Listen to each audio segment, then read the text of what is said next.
Velkommen til alle sammen. Jeg switcher lige over til engelsk, fordi today we're very immensely happy to say a warm welcome to you, Dr. Etienne Wenger-Trayner, who's a visiting professor at several universities and has an honorary doctorate in Brighton, and who will be with us for the rest of this afternoon. I'm a director of research here at Via University, and we're really happy that you'll contribute today. You're also one of the founding fathers of the communities of practice research that has been tremendously influential, not only in research, but also in attempts to organize and facilitate learning in social collaborative practice. Etienne has also authored or co-authored numerous books, Situated Learning, Communities of Praxis, and Digital Habitats, to mention but a few. And you're currently in Aarhus, not only for this conversation with our very own Anders Buch, but you're also here because you're actively contributing to a workshop together with Anders in a collaboration between Via University College and two different Swedish universities, namely Jönköping University and Stockholm University. And the workshop will take place over the coming days. It focuses on, among other things, ways to include practice in education. And this workshop is the first of 3 in total. And the overall ambition, of course, is to develop new research projects in a collaboration. So we expect to and hope to hear a lot more from that project and the outcome of it in the future to come. I'll look forward to the result of this endeavor, and also, of course, to the rest of this afternoon. And I'm looking forward to an interesting afternoon that I hope you guys will contribute to as well. But first, I'll give the floor to you, Anders Buch, who's a senior associate professor here in the Center for Research and Development Center for Quality of Education, Profession, Policy, and Practice. So Anders will lead you through the practical issues of the rest of the afternoon. But welcome, everyone. We have a lot of people with us online as well. Thank you very much, Sanna. I have my own mic here.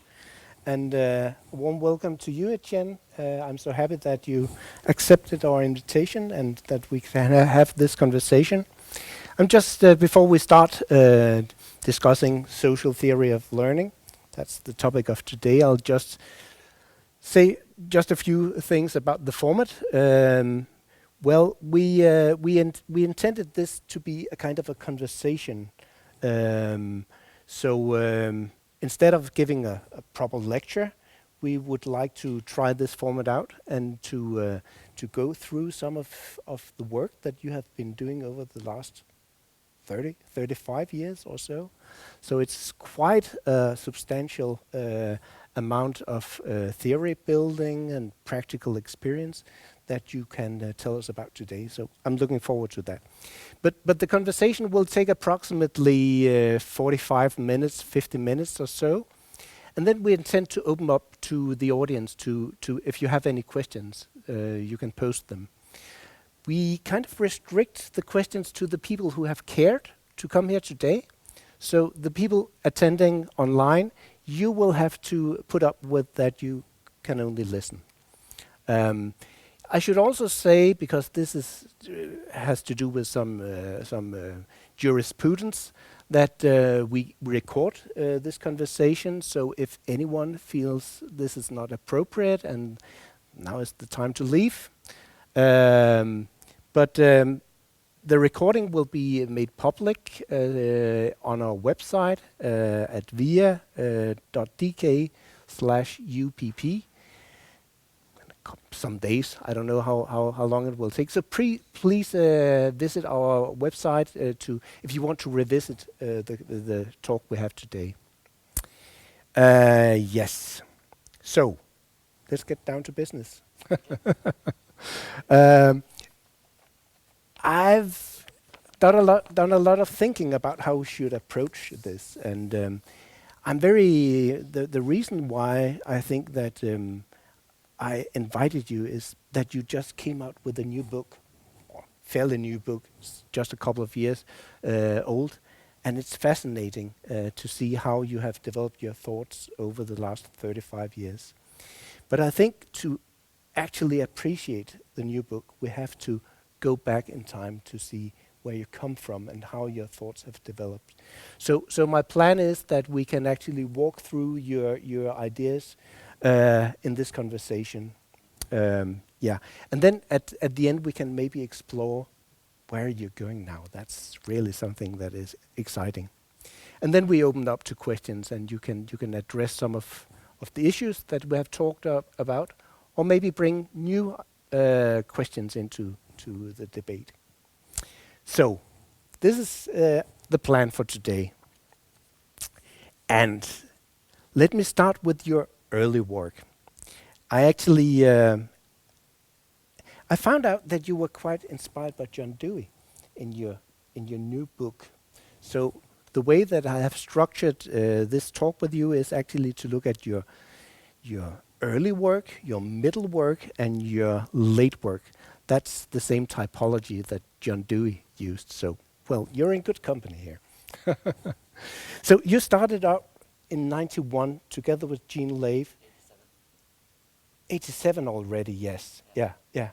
You introduced a new concept that has to do with learning, legitimate peripheral participation, and also the concept of communities of practice, although it wasn't fully developed at that point of time, but it was introduced. So why did you make this move about legitimate peripheral participation? What was the contribution?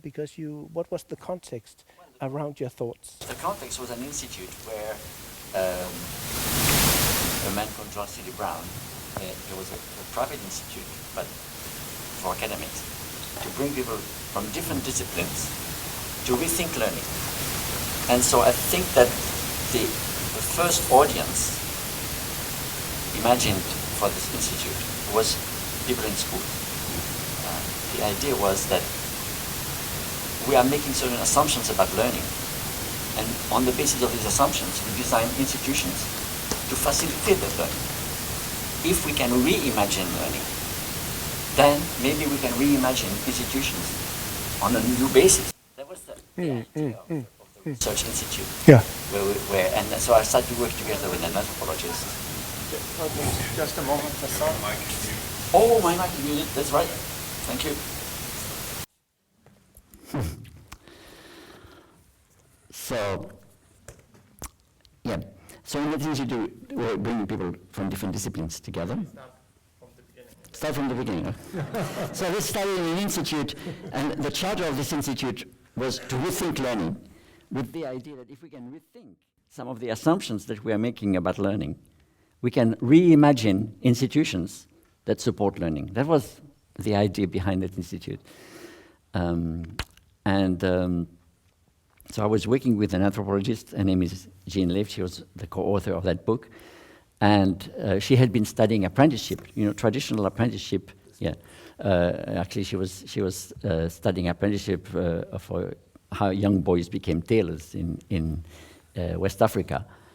And we thought, apprenticeship is interesting because it is a learning process that's very old, right? And there's not much teaching going on, So, because the idea of the institute was to not assume that learning is the result of teaching, to start look at learning as a phenomenon of its own, right? And so we were thinking, what can we learn from apprenticeship that would inform a theory of learning? Not to do a theory of apprenticeship, but to steal a few ideas from apprenticeship, which has been with humankind for so long, to develop new perspectives on learning. And so, what we noticed that was really significant is that people were peripheral to the practice at first, these apprentices, but they were legitimately there. They were not like, often if you are in a practice and you don't behave properly, you will be ejected. But they were accepted, even though they were not yet proper members of the community, you see? And so they were accepted, but they were accepted at the periphery at first, and then moving in. So this idea of a trajectory towards the center of a community, toward full membership in a community, was really interesting for us, because it involved the whole person. It was not simply just a cognitive filling your head with ideas. It was really a transformation of the person into a member of a community. And that was important, that it was a community. Because when you talk about apprenticeship, at least in the US, most people thought of a relationship between an apprentice and a master.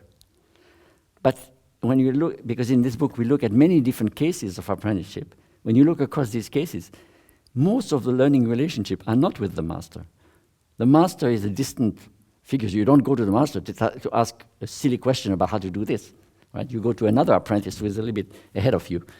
And so we realize the curriculum of an apprentice is embodied in a community where different people are at different level of approaching full membership. And so this is how we came to this notion of a legitimate peripheral participation as a central process for people to acquire skills, but acquire skills in the context of a practice that made sense. But I guess it was also a shift of perspective, I guess, because, well, the theory, it takes another approach than cognitive psychology. Absolutely. You focus on the individual and the cognitive processes, and That's right. You focus on the collective and the social processes. That's right. Yeah. You know, that's why it became the foundation for a social theory of learning, because, you know, what we observed that was significant, especially with the idea that school could be inspired by that. What we observed first is that meaningfulness was at the core of the learning process. Yeah. Okay, so you learn to do things because it was meaningful for a certain activity that you wanted to become a part of. You know? Yeah. And so, if you think of schooling, often it's the other way around. It's like, learn what I'm teaching you, and maybe one day it will make sense. You know, but right now, you have to pass the exam. Yeah. You see what I mean? Yeah. And so, very often, we ask students to give up meaningfulness so that they can learn the technical aspect of it. Whereas in this apprentice moment, it was always the meaningfulness that was driving the need to learn how to sew a button, because that's a button makes a jacket, you know. And when you sew a button as an apprentice, you are peripheral. It's not a very important, it's not a very central activity in the community. But first of all, if you make a mistake, it doesn't matter too much because it's easy to repair. And second, in order to put a button, you handle the jacket. You have a feeling for the final product. See what I mean? So you start with the final product, and then you go back to be recognized as a full member when you cut the fabric. Very dangerous, very costly if you make a mistake. But you also have to have a sense of what's going to happen to this fabric that it is cut that way. It's not obvious if you don't know. So it was interesting to see that there was a process that was not exactly parallel to the production process, but that was really a process made for learning. You know, that was in this case, not always, but in this case, it was almost going the other way around. You start with the finished product and you go back to the fabric. Yeah. So in a sense, what you did is actually turning the theory of learning upside down. If you will, having a different approach to it. Yeah. How was that received in '87 and throughout start of the '90s? Well, I think that, to be frank, the implications for schooling were too radical for that to have a whole lot of influence on the organization of schools. Because schools are public institutions. They are, well, first of all, they are wedded to a certain learning theory, which is a cognitive learning theory. Okay, so we extract knowledge from the world. We put people in an auditorium like you guys, and we shoot knowledge at them. They get it. We put an exam to make sure it's there, and then go and live, you know? So to this idea that meaningfulness should be, the experience of meaningfulness should be at the core, this idea that identity is essential to learning because, you know, you're becoming a certain person.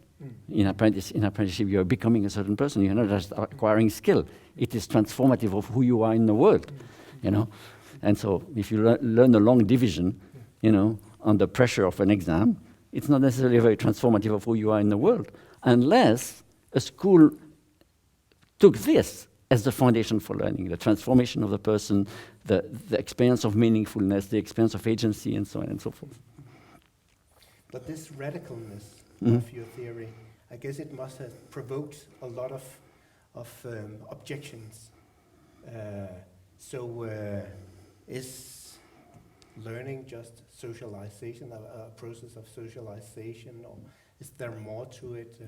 So what were the kind of resistance you met? Well, there were lots of resistance. Yeah. You know, there was the Marxist resistance that apprenticeship is a craft-based learning model, and we are in an industrial learning model. So forget it. You know, and our objection to that was that yes, apprenticeship was already there through different modes of production, in particular the craft mode of production. But if you look today at difficult professions, it's still an apprenticeship model. It's still, you know, a doctor goes to school, but you don't want to be operated by a person who just comes out of school. You know, you want to make sure that they have had some experience in practice. So it is still an apprenticeship model. It is still, it's not apprenticeship in the traditional sense, but it is still a model of learning by increasing engagement in difficult practice. Yeah, yeah. So it's too narrow to say, oh, okay, this form of learning belongs to this historical period, that form of learning belongs to that historical period. We have to really have a sense of what is it to be a human being, you know? So if we track forward to today and you look back at the concept legitimate peripheral participation in communities of practice, has it made a difference in schools and other places around learning situations? Have it has an impact? Well, I think that, well, first of all, for instance, in medical research, now they still use that frame to look, for instance, because one implication, a pedagogical implication of that view is that access to authentic practice is really important. Because, for instance, there is an example in that book where the apprentices did not really have access to authentic practice. They were given little menial jobs, and it was difficult for them to learn. Yeah. You know? So this notion of access to authentic practice and transformation of identities through that then guided some researchers who have looked at medical apprenticeship, you know, in clinically based learning, and say, okay, when does a young doctor have opportunities for authentic moments of practice, you know? And so it was a kind of a guiding framework for saying, okay, how is the clinical experience organized, you know, such that... that was actually what you explored in your later book about communities of practice. So the issue about identity is very central, yeah. Central in but there, I think what's important there is that there is a shift, a background-foreground shift. Okay, so in this book here, the process of legitimate peripheral participation is the main phenomenon of interest, and then community of practice serves as a background to explain how that takes place. In this book, you shift. You say, okay, communities of practice is the phenomenon of interest, and sometimes legitimate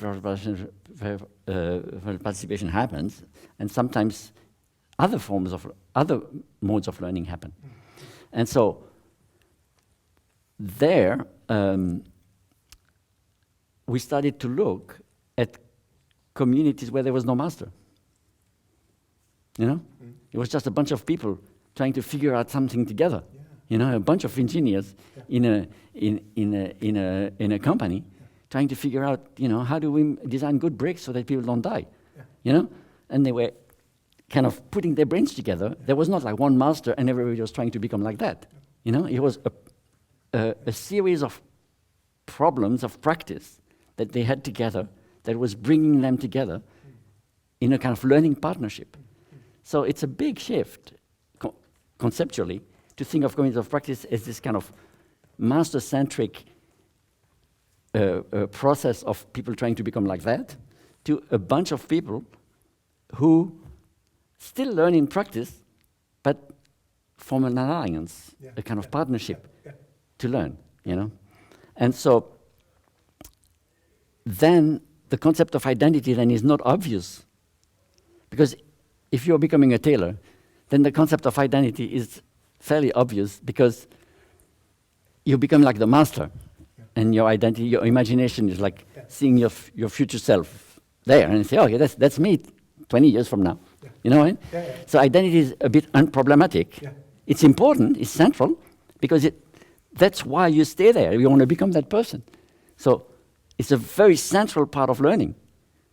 But it's kind of like not super negotiated, right?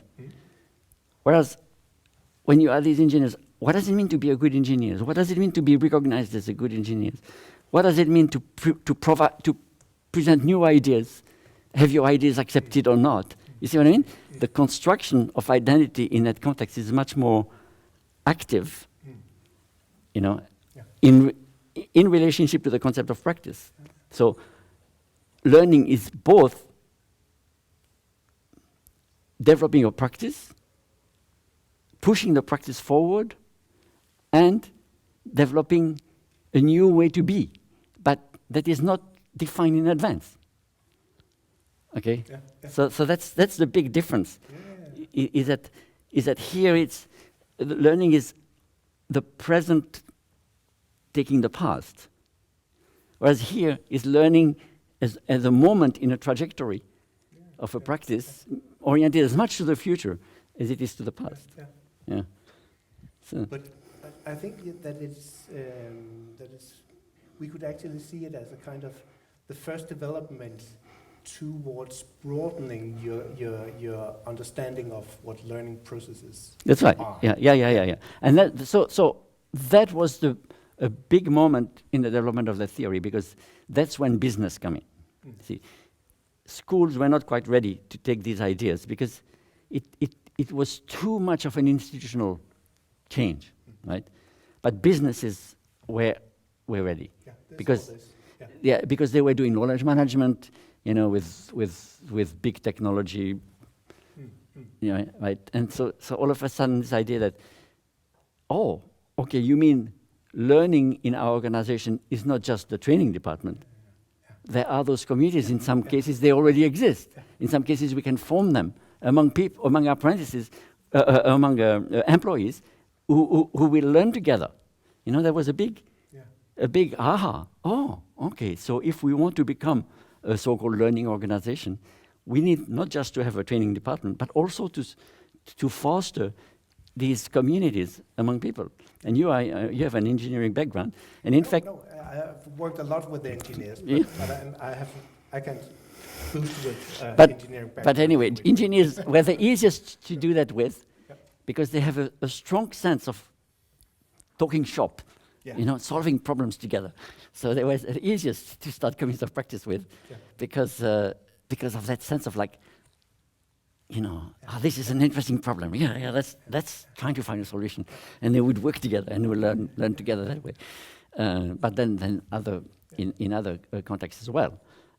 So the broadening of the communities of practice concept was actually paved by introducing the notion of trajectories, that people could take trajectories in and between. That's right, different because there was one kind of trajectory here, which is from the peripheral in. Exactly, But in a community of practice, you could have people who are just like somewhat members, but they never intend to become like full members. They want to just keep apprised of what's going on. You have members who leave.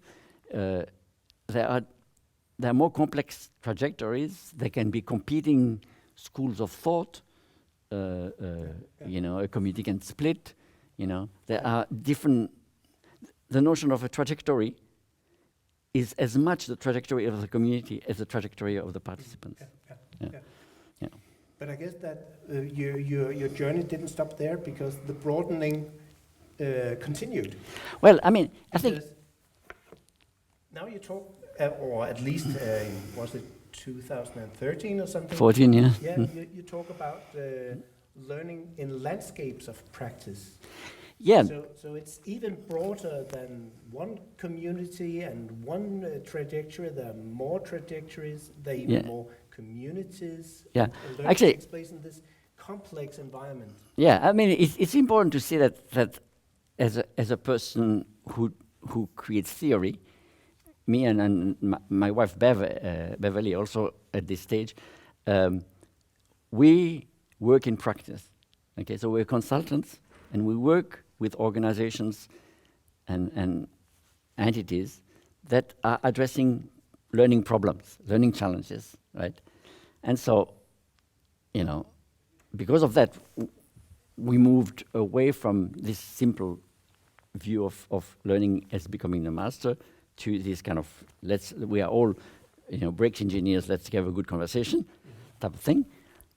But then also, more and more people were bringing us in to facilitate processes that didn't involve a single practice, you know, but involved different practices trying to work together or against each other to address a problem that none of these single practices could solve.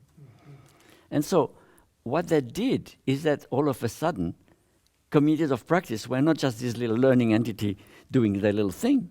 They needed to take into account all sorts of other practices that were relevant to what they were doing, you know?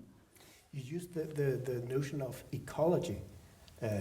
So do you conceive of learning as something that takes place in wider landscapes, in ecosystems, actually? Yeah, we don't so much talk about ecosystems, because ecosystems assume that it's kind of all works together, okay? So we talk about a landscape of practice that's a bit more raw. You know, a landscape is a raw thing. You can do things to it, but there's no assumption that it already works as a system, you know? And also we like the landscape idea because it's something you live in. You live in a landscape. Now there are problems with the metaphor, with all metaphors, but we like this idea that there is texture, you know? So you could think of a community of practice as a hill in the landscape, where a group of people have kind of colonized the landscape and said, this is our hill, and if you want to claim competence in this domain, this is our hill, you need to climb. You know what I mean? But also this really important thing that communities of practice in that context cannot just build their practice. They need to be aware of other practices, of the effect of their practice on others. If you think of learning capability, right, as a social process, right, then if you don't take a landscape perspective, then your own learning could be counterproductive. If the doctors are all doing their thing, maybe for the nurses it's like counter learning. You see what I mean? So all of a sudden, you needed to have relationship to practices where you didn't have membership. You see, and I think that's the key point there. And this is where we actually introduced into the theory a new concept, which we call knowledgeability. And what we mean by knowledgeability, we mean an orientation to practices where you yourself cannot claim competence, but where you have enough of a sense of the landscape to know what this practice means to your practice and what your practice can mean to them. Okay, and so that's an important shift in the theory, because as long as you look at learning as developing a specific competence, then you have a simple social theory of learning, because it's the community that defines the competence. So, and that was the thing that happened in West Africa, I guess, yeah, where you don't have digital habitats that could actually expand your learning horizons. That's right. That's right. Yeah. But also even here, where it was very focused on, we are all bricks engineers. I'm giving that example, but because it was one of the first one that we worked with. But let's become better bricks engineers. Yeah. So if you want to know if somebody is a good bricks engineer, you ask a bricks engineer or a member of that community, is this person learning? You see what I mean? Here you would ask the master. Here you'd ask the community to define learning. See, the community define the gradient, right? Yeah. But when you talk about knowledgeability, which is an essential concept, if you want to talk about learning in the 21st century, you cannot have communities that learn by themselves.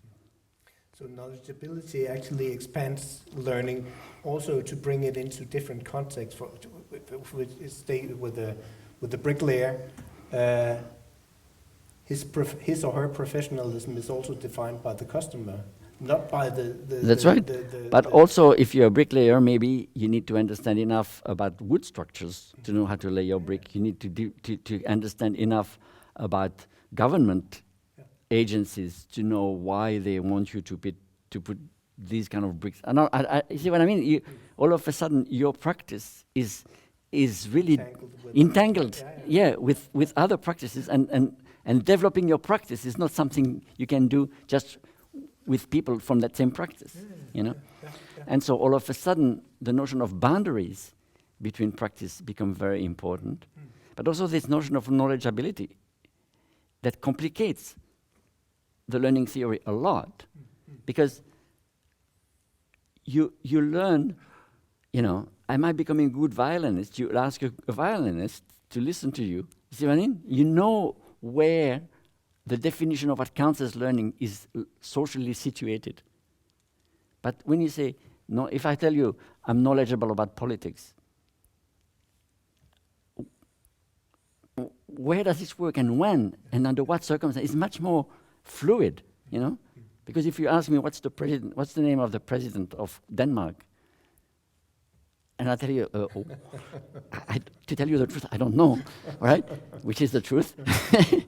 You say, oh, you don't have a president. Okay, I didn't even know that. Okay, so you can see that if I claim I'm knowledgeable about politics, you couldn't be judged. You could say, no, you are not. But if I'm in the US and I say, I'm knowledgeable about politics, but I don't know who the president of Denmark is, people say, oh, fine, you're knowledgeable. Because, you see, it works there. So it's whether learning works, whether it is much more fluid, But if I said, well, I didn't know there was a war in Ukraine. You claim you are knowledge about politics? You see what I mean? So that's pretty easy to see that would not work. But in more subtle ways, it would work. When a claim to knowledgeability works or not is much more difficult to theorize than when a claim to competence works or not.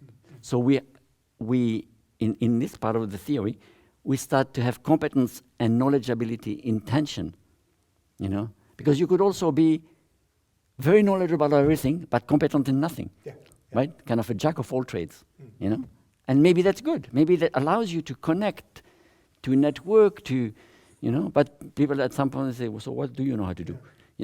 So maybe you can only talk about things, but you cannot actually can't do anything. Yeah. So it's complexified the learning theory a lot, but also made it more relevant to the 21st century, where really you cannot be local anymore, because of technology, but also because of the globalization, because of the more complex problems that people are facing. You cannot be in your little specialty anymore. But how do you theorize from a social perspective, how do you theorize the acquisition of knowledgeability that gives you a more productive relationship to the landscape is a much more, and we're not finished, we still don't have. Exactly, and when I stumbled upon your latest book here in 2020, Learning to Make a Difference, Value Creation and Social Learning Spaces, you have broadened your scope even more, and even tried to kind of reconstruct your thinking in new ways. That's right. So this broadening, how does that look nowadays? What are your central concepts now? Well, so very concretely, because we do things from practice, our theories come from practice. We started to see people talk about communities of practice, and for us it was like, Like I remember looking at a conference proceedings, a conference program, and it says from 4 to 5 we'll have a committee of practice, and I can see what they mean. There will not be a presenter. It will be a bunch of people who will try to learn from each other's experience, But so they use a committee of practice because they didn't have a term to talk about that moment of mutual learning where it was not a teacher teaching or a presenter presenting, right? And so we felt a need for a new concept, and this is how we came up with this concept of a social learning space. Okay, what they want in that conference is a social learning space. It's a moment of mutual engagement where everybody's voice matters, everybody's experience can be contributed to the table, and we'll try to learn something out of it, right? So this concept of a social learning space was a relief for many people, because some people would say, I think I do social learning, but I'm not sure it's a true community of practice. They were kind of embarrassed to say that. And it was like, okay, no, you're doing a social learning space, it's fine. It also practically became very useful, because you could say, instead of starting a community of practice, you'd say, let's have a social learning space and see if it evolves into a community of practice. You don't have to have the big drum and say, hey, let's have a community of practice, and people go like, hey, I don't have time, I'm busy. And so, but they say, oh, yeah, for a social learning space for a moment, I can commit to that. And then maybe say, oh, well, that was really useful, maybe we should do it again. See what I mean? So it was a useful concept to have in parallel with communities of practice, not replacing communities of practice, because a community of practice has a history over time of doing things and becoming better, that a social learning space does not need to have. It can just be a moment, or it can be long, but... And it can pass. Yeah. But it is... then we have to ask ourselves as theorists, how do we define the characteristic of that moment? How do we give this concept enough bite that it is useful? So it's kind of a situation or a site or something is going on between people in a specific moment of time, space and time. So they're actually together, but do they need to be together? Well, could I they mean, be distributed. They could be. No, so they don't need to be together in time and space necessarily, but they have to be together in certain ways. And so we were trying to define in that book what are, because, so is a dinner conversation around the family table a social learning space? So can we characterize it a bit more precisely so that we can say, yes, it is, And so we came up from our experience and observation of different contexts with 3 vectors that when they are there present all together, in the same way that for communities of practice we had community, practice, domain. Yeah. so we say, okay, how can we characterize this, the quality of this moment, the quality of participation that makes it a social learning space? And the first characteristic is, that's why this book is called Learning to Make a Difference, is caring to make a difference. So people get engaged because it resonates with the difference they care to make. Okay? So that's the first characteristic. They're not there because their boss told them or because they're just for an exam. They are there because they care to make a difference. The second characteristic is in that caring to make a difference, in that moment with others in that space, they engage their uncertainty. So they engage at that point, at that edge of what they know, right? Where they are not quite sure about how to achieve the difference they care to make. You see what I mean? And because it's interesting, for many people, that is really, again, turning learning on its head. Because for many people, the idea of learning is a transmission of certainty. It's a cumulative. Well, no, it's a relationship that includes the transmission of certainty. Someone knows something for sure, and someone doesn't, and learning takes place when the certainty of the person who knows becomes the certainty of the person who doesn't. Which, we're not saying that it should never happen that way, but we're saying here learning is turned on its head. What drives learning is the uncertainty. That's what, when people meet at that place of uncertainty, they say, okay, we need to stay there long enough to make some progress. You see what I mean? There's a kind of companionship that happens. And what's important about the social learning space, as opposed to a community of practice, is that people don't necessarily have to care to make the same difference, to find that moment where their uncertainty is usefully interconnected. Yeah? So these are the two characteristics, and the third characteristic, which at first we didn't have, but became important when we were reflecting on our experience, is paying attention. And paying attention may seem obvious, but it is not that obvious because, for a number of reasons, but one of the main reasons is that we come to a social learning space with all sorts of ideas. And to pay attention means you have to welcome things that don't quite fit, you see? And it's hard, because it's as much unlearning as it is learning, you know? So paying attention is hard, you know? We also noticed, for instance, that paying attention is very important, because people who have a lot of power often don't need to pay attention. So it involves a kind of openness? Yeah.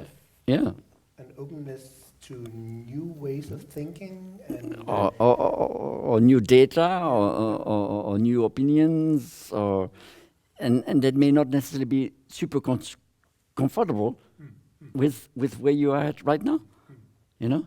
So what became interesting with these three vectors is that in some sense, learning became very political, you know? Because caring to make a difference is not obvious. It means that you think you can, you know? But many people go through life not thinking that they can make a difference. Even in organization, you can find people, they don't think they can make a difference. They think they just have to do their job the way they are told and go home at 5 o'clock, or in Denmark at 3 o'clock.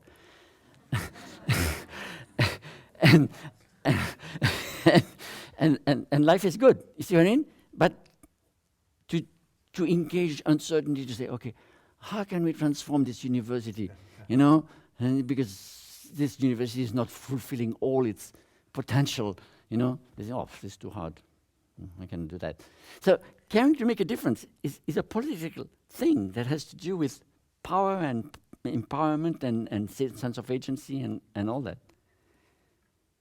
Engaging uncertainty is also a political thing, because I'm fortunate enough to work with my wife, who is a woman. It's not obvious these days, but in case she's a woman. And she told me, we talk about engaging uncertainty, and I like the idea. She really loved the idea. But she said, for you, as a white man of high reputation, if you engage your uncertainty, people go, oh, he's so humble. Oh, he's so willing to learn. What a great person. But she said, for me as a woman, if I engage my uncertainty, there are 20 men who are ready to jump and fill it in, to think, oh, she doesn't know what she's talking about. Of course. And I realized, wow, we cannot talk about engaging uncertainty without talking about the politics of knowing, the politics of knowledge, and how it's different for different people, and how then creating a social learning space is, it brings learning and politics in close interaction, so that you cannot separate the two. And this is why we became very interested in this concept of social learning capability. Okay. What are the conditions under which that kind of learning can take place, So you identified these three vectors or structures, or whatever we might call them. But are there more? There could be, Yeah. but for us it seemed sufficient to kind of give the concept some teeth. Yeah. Now, at first we had two, but then really reflecting and our practical experience and the demands of writing to be coherent forced us to put the third. Somebody who did a review of that book, of early draft, said you have to include humility. And we thought, okay, there is something about it, but then we decided that no, we want to reconstruct humility from the learning demand of the space, not to bring it as this kind of moral thing. So far, these three have done the kind of work that we wanted to do. And it's always work in progress. Yeah. But the reason why I ask is that I guess that you have also encountered those objections previously to the communities of practice, thinking that, it's kind of an intellectualist perspective. So it's people's intention of caring, engaging, and paying attention. That's some intellectual abilities. So what about the materiality? What kind of space and time and things? What do they play a role in the way that you conceptualize learning? So it was important for us that the definition of the concept be somewhat free of these contextual dimensions. So that you could say, okay, if, people are all online, can that happen? You see what I mean? Not to have so much of the materiality in the concept that all of a sudden it is distracted by contextuals, not to put in the definition things that could be distracting, And so it becomes an interesting question, of, can you have a social learning space, at a family reunion? And, or do you want to generate a social learning space with your uncle and aunts, And what should you do to do that? You see what I mean? That becomes interesting. Or, say online. Can you have a social learning space across time, space, across cultures, Because engaging uncertainty can be culturally difficult, or can be culturally so obvious that it just creates hierarchy between people. So far, we have kept the concept to its minimum description that allows us to see it in lots of different circumstances. Yeah. Yeah. Another issue that is very central to this your new way of talking about learning is agency. I just want to quote a sentence from the book that I think is very insightful. You write that agency could be conceived as a crevice between the past and the future that creates an opening to exist as a person who cares to make a difference. So what is this crevice? What is this tension all about? And how does that play into having agency or becoming more agentic as a learner? Mm-hmm. Mm-hmm. Well, the whole notion of agency has been very central to this theorizing. Okay, it started. The question started with communities of practice. The idea that communities of practice create their own reaction to their circumstances, but not simply in response to a mandate.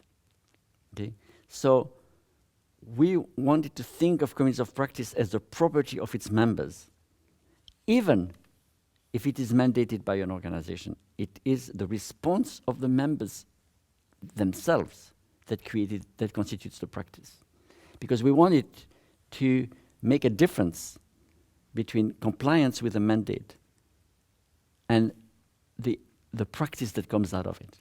See what I mean? So for us, we wanted to claim practice as a kind of separate entity from the systems in which that practice, and that's where our interest in agency started. Okay, because it was really such an important observation that we had in the world, right? That when we were working with communities of practice, sometimes they were developing practice that were in line with the systems in which they lived, and sometimes they were developing practices that were, subversive. Oh, well, subversive is a big term, but they were a little bit like, they were just playing the system enough to create a little space for themselves, right? And so that started our interest in agency. But at that point, it was really collective agency. Okay. And then, agency is an important question in social theory, right? So you have people who emphasize agency, and you have people who emphasize structure, right? You have people who say, you think that you are a student here at VIA in Aarhus, Denmark, and this is your life, and you are doing what you want. And some people would say, you're just fulfilling a historically defined schema, and you're just, you see what I mean? You don't exist. This idea that you exist as a subject is, you're just, break in the wall. you're just another cog in the wheel, and you're fulfilling all the requirements to perpetuate that wheel. Thank you very much. You see what I mean? And there are people who say, no, but, a university is only the result of all these little interactions that you will have, the little decisions they make. And a university that doesn't exist as an entity. It's only an epiphenomenon of little agent doing their little thing, And those are two big questions in social theory. And I mean, I make it sound funny a little bit but it's serious. It's a serious question. Do we have any agency? Because we live in societies that define a lot of what we do, of how we see ourselves, you know what I mean? And we have the experience of agency because in Denmark, that's a cultural thing, right? If you lived in Portugal 20 years ago, culturally you should not be an agent, There was 20 years ago. Recently in Denmark, in Portugal, that's where I live now, interestingly, they were under a dictatorship. And the idea of being an agent was, or in Switzerland, if you are too much of an agent, people say, who do you think you are? Do you think you're special? You know? And they put you down. No, I'm making this a little too caricatural, okay? To just make the point. It's more complex than that, it's more subtle and everything. But this idea that agency and structure are a problematic question that you cannot assume in social theory is really central. And so we felt that as social learning theorists, we should start talking about that. And so we talk about the fact that you want to make a difference. Now, just wanting to make a difference, it doesn't give you agency, you know? Because you may just, I don't know, you think you want to make a difference by becoming a surgeon, you know? But maybe you're just fulfilling your father's wish, you know? So you think you want to be a surgeon, but in fact, all your life, your father told you you're going to be a surgeon, and it's not agentic at all. So making a difference in and of itself does not guarantee agency. A robot can make a difference, but does it have agency? See, right? And so then engaging uncertainty, all of a sudden engaging uncertainty puts you off where you are a little bit, you know? And so it's a way of being in the world where, right? And then you pay attention with respect to wanting to make a difference, including pay attention whether the difference you want to make is good or not, right? And all of a sudden there's a little space, in that social learning space, there's a little space between the big machine of history and who you are that allows you perhaps to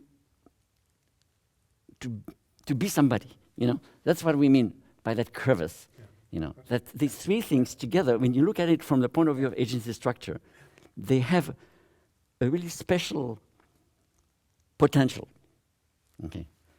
Yeah. Another concept that is very central to your book is value. And making a difference is producing value, I guess. But you also talk about different modes of producing values, and that maybe brings us to a more practical element in your theory. So you can actually produce values in different ways. How? Yeah. Well, I mean, it should be. It's because.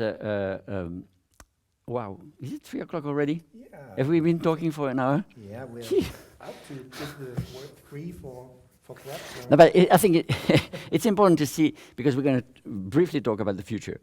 It's important to see how value has come to play such an important theoretical role in our work.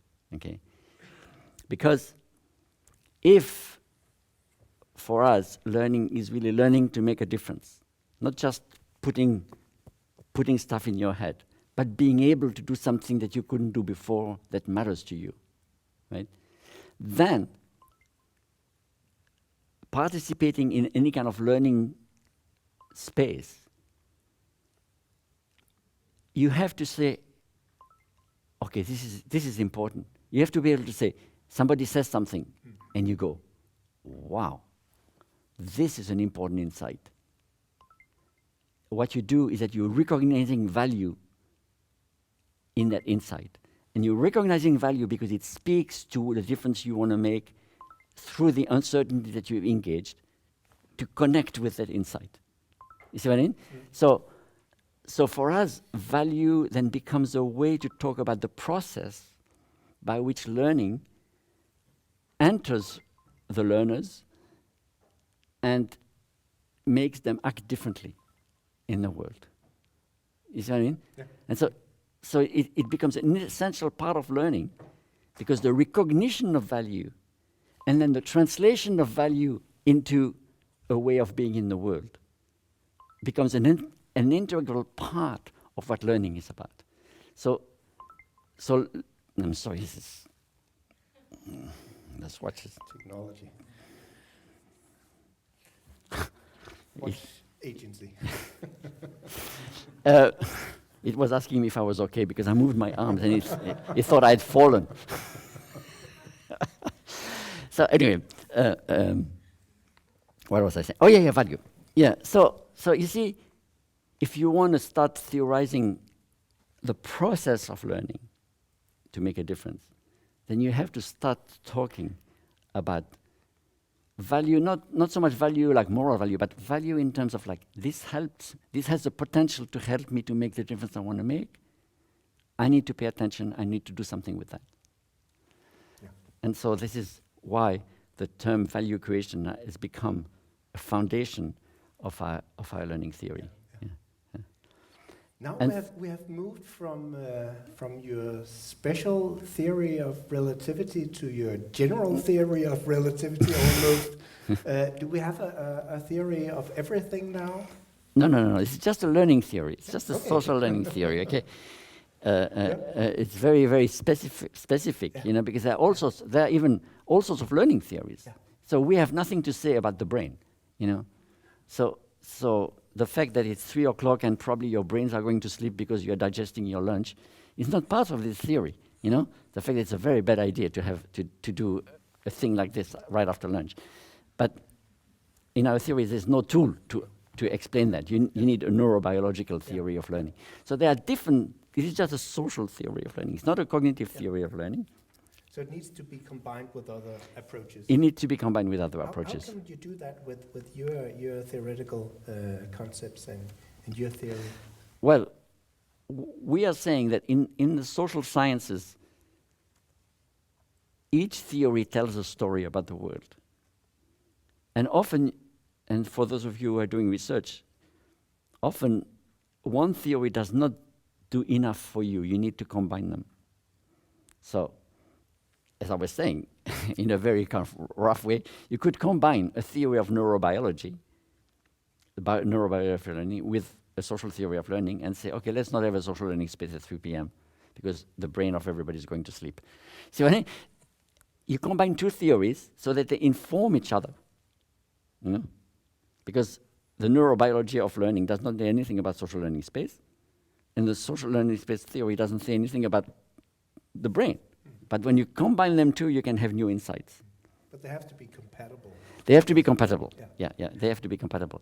But we think it's an important theory of progress for the social sciences, to start seeing how these different theories tell different stories about the human experience.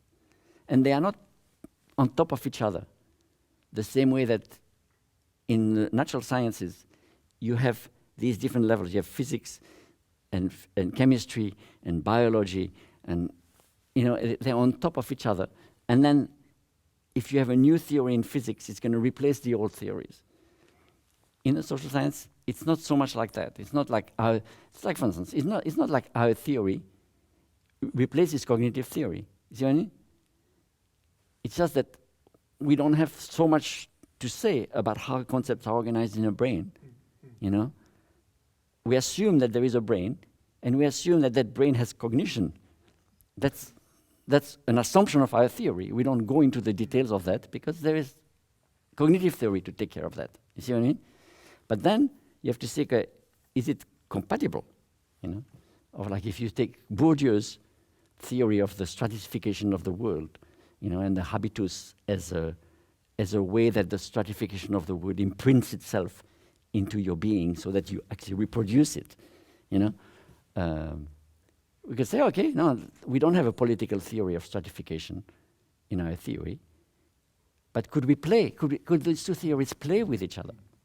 Now, if you start playing those two theories with each other, you have a richer picture, You have a richer picture because the notion of a field with practices learning and so on and so forth, you can enrich Bourdieu's theory, and Bourdieu's theory can really enrich our theory with notion of social capital, cultural capital, how the mutual engagement of people can be a play of different forms of capital with each other.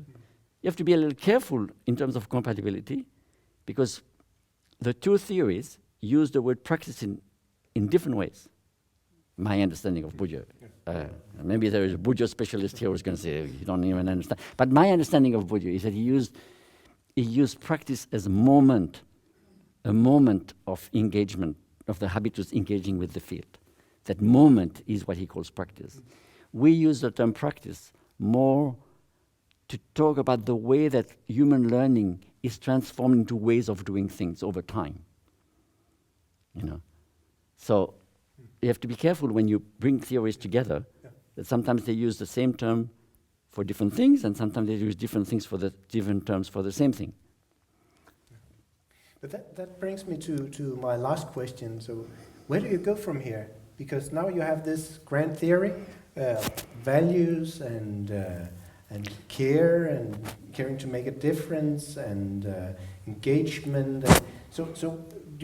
It's kind of a reconfiguration of a social theory of learning. Do you have the foundation now? And if are there more things to say about learning? Well, I mean, we think that now with this book, we have a new foundation for the theory. Okay, so when we were going through the different phases of the work, it was always communities of practice that were the unit of analysis, if you will. All of a sudden, we have something else that is a bit more primitive, a bit more closer to a cell in biology than community of practice. At first, we thought a community of practice was the cell of the theory. But we think now that, in fact, we have, by focusing in this book, instead of going broader, we've gone drilled deeper into the processes of social learning. And I think now, we think, because we are doing this book together. Do you want to go even deeper? Or No, I think at our age we've gone deep enough. But we think that we need to reconstruct the theory on that basis. To rebuild it. We have to rebuild the concept of community of practice as a social learning space that scales up in time and space. You see, we have to rethink the notion of identity as learning to make a difference that scales up in time and space. You see what I mean? And so we need to reconstruct the current concepts on the basis of a new foundation, so that. And you will do that in the coming books, because this is the first in a series you promised. Mm-hmm. Yeah. If we live long enough. Yeah, we look forward to that. But I think we should bring some more people into our conversation and see if anyone in the audience actually has a good question or was listening. Okay.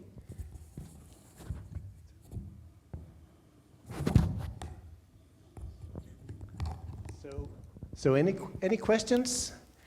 And if you want to pose it in Danish, please do so. I can help translate if you feel more comfortable. Or if you don't have a question, you can have a story or something, an insight or something that we're missing.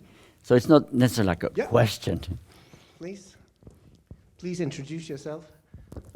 Hi, my name is Olga. I have a question of one missing point that was not discussed today, and this is systems convening. That is the very last book. Mm-hmm. I would like to hear where the idea of systems convening came from. And I have a question that's both to you, Anders, and to you, Etienne, because how would you say systems convening in Danish now that we talk about translation as well?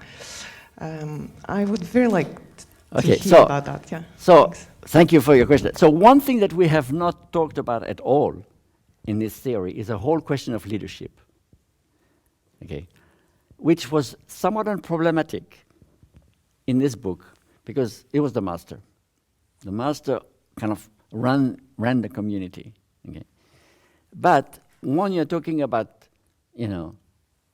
a bunch of engineers coming together once a month to discuss, sort of like, is there someone who takes the initiative, and to make sure that there is a room or to make sure that there is a Zoom call, and you know what I mean? So the question, once you move here, the question of leadership and community leadership and initiative and nurturing a community became quite important, especially when we were working with organizations where often a community, if there's nobody taking leadership, it falls apart because people are so busy that they just don't make the effort to create a Zoom call or something like this, you know. So the whole question of leadership became very important in that second phase of the theory. But then, when we were moving into the landscape, we started to work with people who were not specially leaders in any of their communities, but who were kind of like seeing, well, this community needs to talk to this community, we need to create a moment, a boundary interaction, a moment of interaction between these different practices so that they can start seeing how their different perspectives give a new way of looking at a problem. And so we call these people systems conveners because they seem to bring new learning capability at the system level and not just at a single practice level. Is this the same as brokers or No. boundary spanners? No, They're different? because a broker brings something from one community to the other. So that's a transmission process. Yeah. A boundary spanner lives across two boundaries. But the systems convener is more somebody who says, there's a learning potential that is missed in this landscape. And we need to create a process by which that learning potential can be realized. And that relates to the different modes of learning that you have. Like Not really, because that's really part of the plumbing again. No. Systems convening is really a leadership implication of a landscape view. Okay, so if you take a community of practice view, then you have a certain view of leadership, the people who enable the community, and then but when you go to a landscape view, you can say who are people who are enabling learning potential to take place at that level of scale, you know.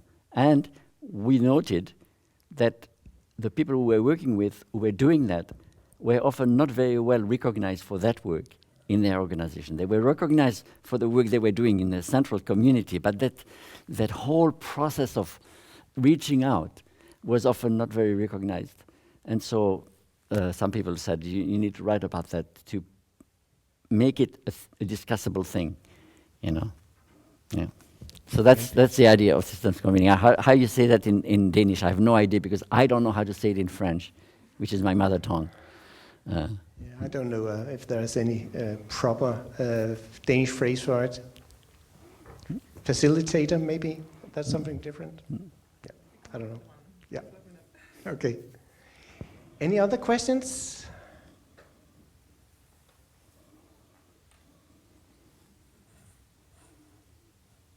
Don't hesitate. Yeah, Bo.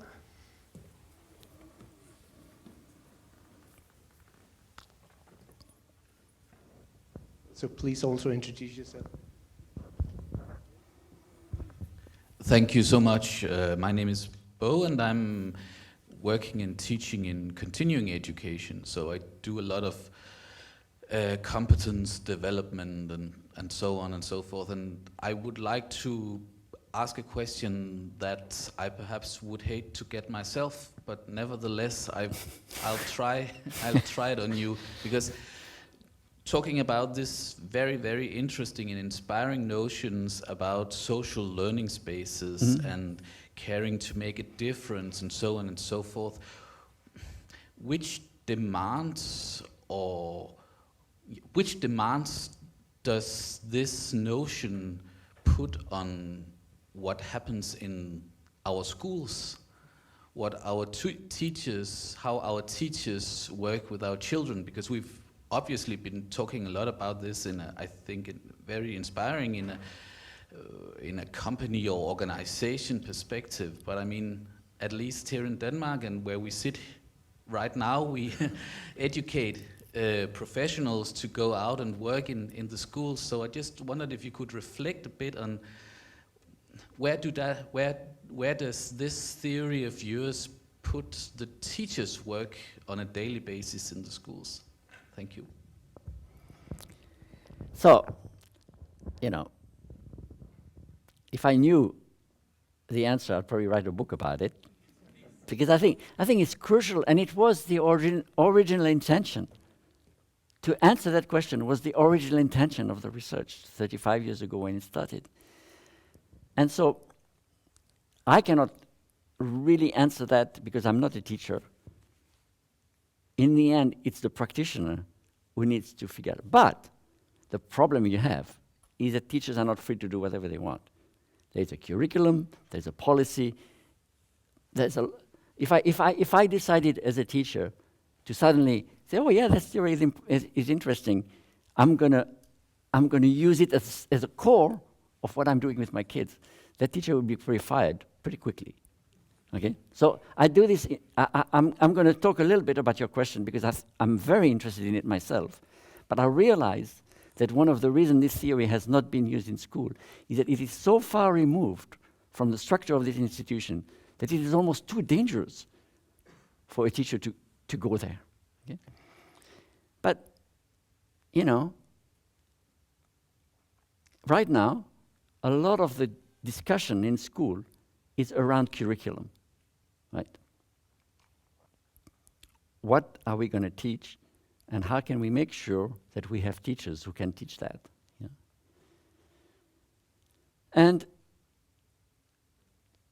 our theory would say, that's not a very interesting way of looking at learning. You don't even know if this curriculum touches a difference kids care to make, you know? And anyway, you know, who cares what the difference kids care to make, because they don't know what difference they should make because they are not grown up enough, you know? As if we knew what difference should be made 20 years from now. But, you know, if you start with this idea that making a difference is central to learning, and that learning is as much about becoming a certain person as it is about acquiring certain skill and information.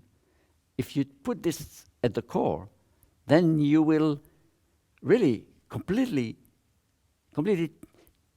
I don't say change but you will change the question.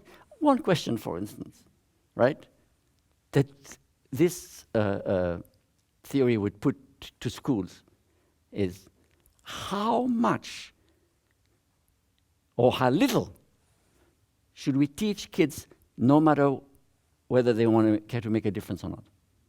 And there may be things, like I would say probably reading is something you don't care to make a difference, but you need to read. Because if you don't need to read, you are so dysfunctional. Yeah. So, but if you look at schools of education, they don't make research, they don't do research on the minimum. They do research on the maximum. How can we fill the time, you know? So I'm not saying that everything has to be identity-driven. There can be curriculum-driven. But curriculum has to be a bit humble, not to take the whole space. You see what I mean? So I remember that woman, it was in in New York State. She was the intendant of the district. And she said, well, we're starting to take a kind of community-based approach to learning, and we get the parents to come and have conversation about what schools they would like to have and so on and so forth. And we are moving more to a project-based. And she said, we had this project with Siemens about young kids, like 10, 12 years old, about analyzing the heat of their building or something like this. So the class went and worked with Siemens engineers and did data collection and everything. She said, the project lasted 10, 15 days. She said, in those 10, 15 days, we never had an absence. She said, we have never seen that. You never have 10 or 15 days without a kid being absent, you know? So what I'm saying is that, and I'm not saying it's the free school either. It's not like, hey, Anders, what do you feel like doing today? It's not like that. It's saying, you know, we're going to grow you into a productive citizen. We're not going to fill your head. And and really, the productive citizens, grown-ups that we see today, they are people who care to make a difference. They are people who suffer through the caring to make a difference they cannot make, you know? And so, when do we give our kids that experience, you know? And help them go through it and become a person, you know, who can do that, you know? And schools, so much of school, I don't know, in Denmark you are special, but in the world, so much of school is compliance, you know? Compliance with institutional requirements. The productive citizen we see today, they're not compliant people, you know? They're people who live, you know? They're people who have an identity of wanting to do something. And so, you know, when do kids have that experience? You know, because to me that would be the most important thing. Well, there are a number of things that I think a child should graduate with. Apart from the few basic, very basic things like learning how to read, learning how to go on the internet, learning how to type with their thumbs or with their fingers, whatever. A few basic things, right? That you cannot live in the world without having, you know. But calculus is not one of those, by the way. No, I have nothing against calculus, but what I'm saying is that we make kids suffer through calculus for compliance instead of having them suffer through the difference they want to make. And so it seems to me that a person of age 18 who is going to enter the adult world is going to, at least once in their life, having cared to make a difference and gone through the tunnels of trying to do it. Because if you really care to make a difference, you go through tunnels. You know, you go through moments where it's like, what am I trying to do here? This is not going to work. You know, but you need to at least have once in your life the experience of going through those tunnels to know that if you persevere, you can do something. So that would be one on the final exam of high school. That would be one. The second one would be, have you crossed the boundary? You know, have you gone somewhere where your identity doesn't work? You know? Have you had that experience of entering otherness and not dying for it? You know, not or not hating for it, you know? So I don't know how to do that, you know, but a school should say, okay, you know, we're going to send you to Japan and you're going to be in a monastery for 6 months, you know, where people stand in silence for. I'm just inventing here. I'm not suggesting this, but I'm saying, I would like to know, you know, when people are 18, have you been through a boundary, you know? Because that's an experience that's so important for the 21st century. You know, this civilization is not going to survive if people don't have the experience of going through a boundary into otherness. And it doesn't have to be very far. You know, it can be just a class difference. Have you lived in a working class family for 6 months? You young son of professionals, you know. And I don't know where you find it, but you say it would be on the exam, you know. So I'm just giving you examples of taking this seriously, what it would mean. And I don't know how you do it institutionally, you know, because it's easy to know if a kid can solve a mathematical equation, but it's very difficult to check whether a kid understands the place of mathematics in the world. You know, but the second one is a lot more important than the first. So are we just, you know, like the guy who lost his key and he is looking for his key and the policeman comes and says, what are you doing? I'm looking for my keys. Well, where did you lose them? I lost them over there. Why are you looking here? Because here there's light. Okay? We are a little bit like this. We are focusing on the things that are easy to test because institutionally it allows us to keep institutions accountable. Which is fine, they should be accountable. So I'm not saying, hey, no, you, everybody. But we need to say, what learning theory are we implementing with our accountability? And is it a learning theory that is likely to produce productive citizens? And I would say, myself, no. So that's my discouraging answer. Okay, we have room for one or two more questions. Yes, please. My name is Peter Museus. I had the privilege of being inspired by Jean Leif, who was here in Aarhus in the early 2000s, and who had a huge influence on social On me learning. too. Yeah, on you too, I know. And so I, to be honest, I stopped reading your work not out of bad will, but just out of how academia work or your trajectory work around after your 98 book. So I was a few years after that book. But anyway, I was very inspired by it and wrote my PhD on apprenticeship learning. So we were very inspired, wrote books on learning landscapes and so forth. So all the ideas that you work with, resonated with us, and your later work I need to read up on. So that was inspiring. Thank you. So I don't have a question as such. I just want to maybe throw something at you and you can say something. But so the way I read the early work, I can see that people here and elsewhere took it as if we were wanting to have the cake and eat it too. We were wanting to both sort of have this analytic view on what is learning. It's a social learning. And of course, drawing on Vygotsky and even German Romanticism, which is very present in the work, right? In terms of being and becoming, that's very present in Hegel and so forth, and you would know that. But anyway, my point is, so it was an analytic view on learning that we read out of it, and which was definitely part of the 91 book, but then also that sort of, okay, acting on something, because I mean we are paid, right? Someone pays us to do something in the real world.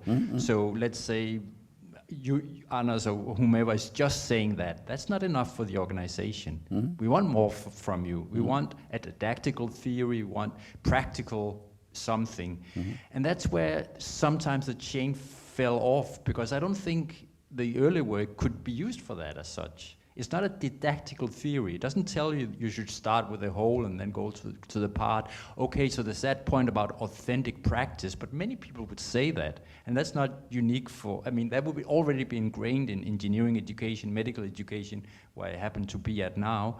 So I found it limited somehow, unless you were able to couple it with practical advice.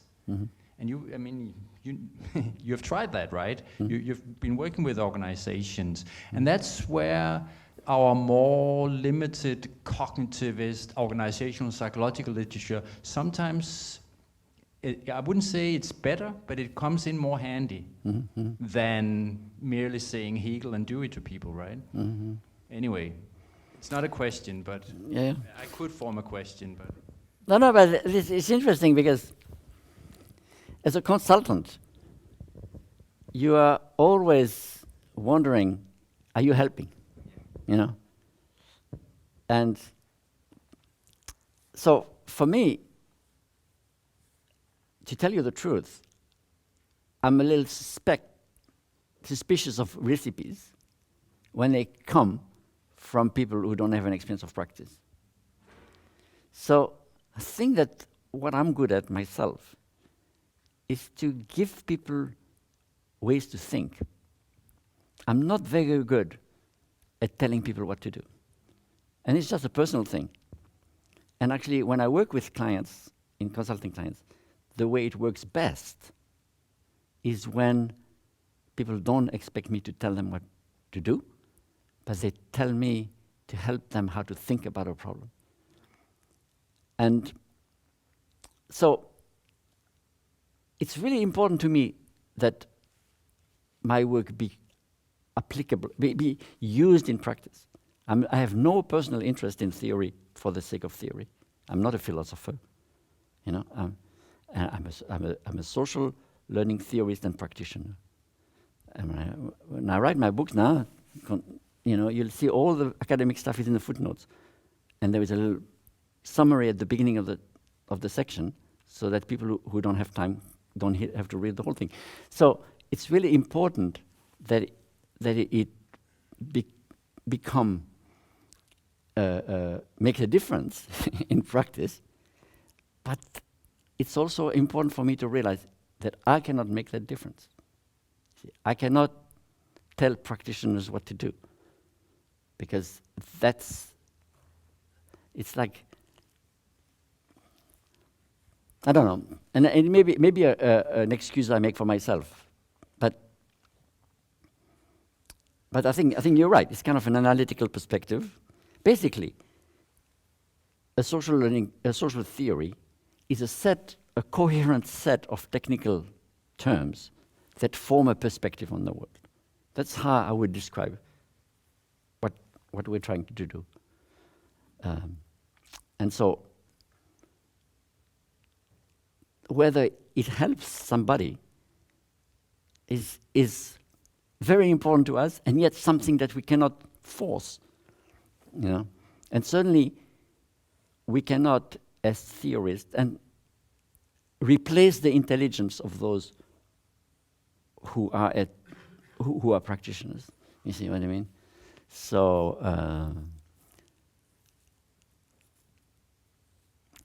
it remains theory. It remains theory. Now we have cases of it. We have examples, you know, and cases actually. Our next book, which is very much on communities of practice in organization, kind of more like a guidebook. We have two practitioners write with us in parallel. We write. It's not really theory. It's more like practice, because it's how to cultivate communities of practice in organizations. But we kind of distill our experience over the last 20, 30 years, and we have two practitioners tell their story in parallel.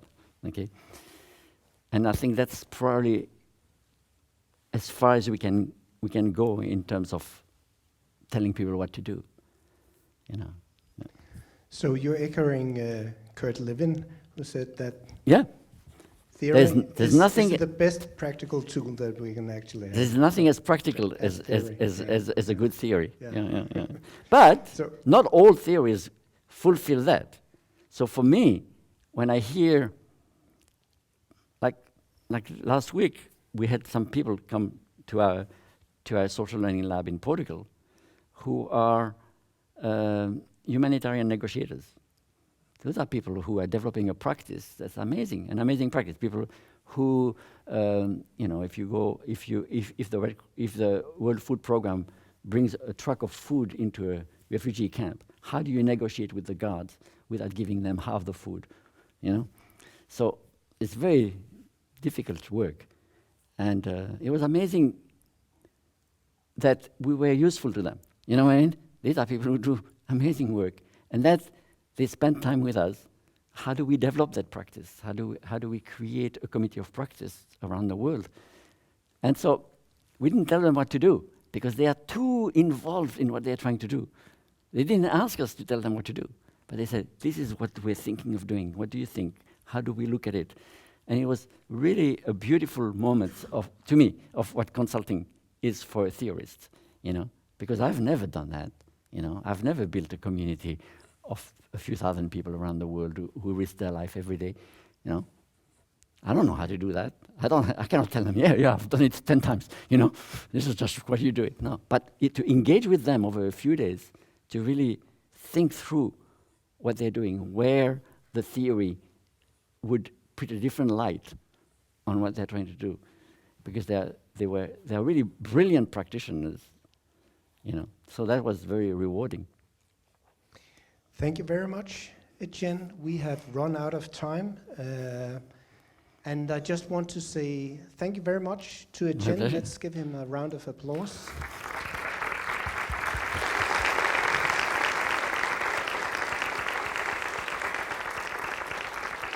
And thank you very much to all of you who showed up, and to the ones on Zoom. And to be continued. Bye.